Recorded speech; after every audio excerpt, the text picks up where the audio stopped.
তো আমি ঈদে তো বাদ দিতে সেমাই রান্না করি নাই, সেমাই রান্না করছি জামাই বাড়ি।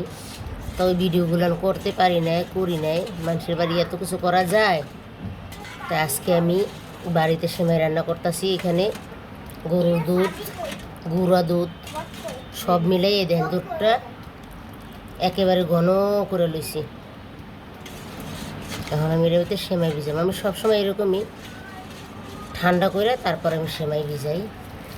এই যে লাচ্ছি সেমাই, এই সেমাইগুলো খুবই ভালো। বিসমিল্লাহ। এগুলোর আবার মায়েরা পছন্দ করে অনেক।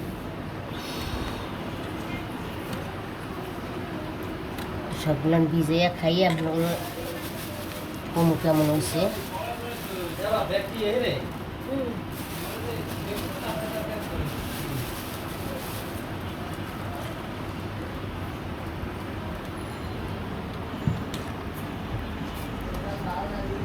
তাই এই যে আমাদের সেমাইটা সুন্দর করে ভিজাইছি, তৈরি হয়ে গেছে লাচ্ছি সেমাই দুধের। এভাবে আপনার বাড়িতে রান্না করে খাইবেন।